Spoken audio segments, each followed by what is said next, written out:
High friend, welcome back to my channel. আশা করি সবাই ভালো আছেন, আমিও ভালো আছি। আজকে সকাল সকাল আবার মর্নিং হয়ে গেছে আর এসে গেছি তোমাদের সঙ্গে একটা নিউ ব্লগ নিয়ে। আর ব্লগটা হয়েছে আজকে আমার বর ইলিশ মাছ এনেছে, যেটা দিয়ে সিদ্ধ বানাবো খুবই শর্টকাটভাবে। কীভাবে শর্টকাটভাবে ইলিশ মাছ সিদ্ধ করা যায় তো জানি না কে কীরকম বানায়, আমি এইভাবেই ইলিশ মাছ সিদ্ধ করি। তো চলো তোমাদের সঙ্গে শেয়ার করছি ইলিশ মাছ কীভাবে সিদ্ধ করব। তো দেখো, আমি আগে মাছটা ধুয়ে নিয়েছি, আর আমার যেগুলো মশলার দরকার ছিল, প্রয়োজন ছিল, এগুলো আমি বেটে নিয়েছি। আর গুঁড়ো যেগুলো ছিল ওইগুলোও নিয়েছি। তো এখন সব মশলা দিয়ে দেব আমি। আর আগে থেকেই আমি কুকারে তেল লাগিয়ে দিয়েছি, কারণ ইলিশটা যেন দিলে পরে কুকারেতে লাগে না, তার জন্য।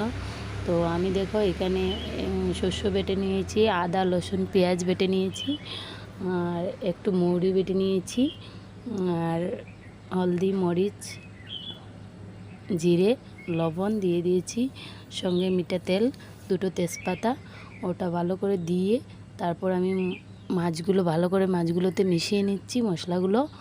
তো সব একসঙ্গে ভালো করে মিক্স করে তারপর আমি কুকারে দিয়ে দেব, তারপর বসিয়ে দেবো সিটিতে।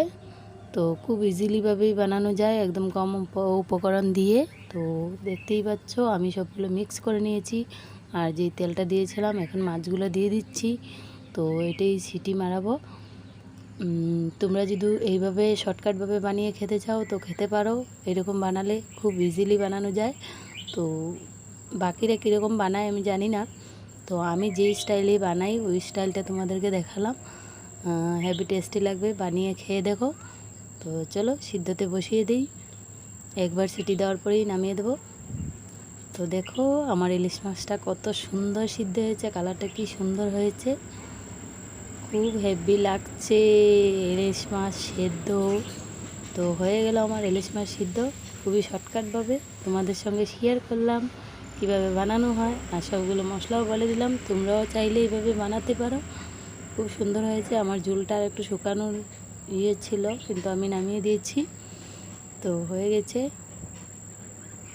এখন হবে খাওয়া দাওয়া। চলো তো, ওকে, বাই।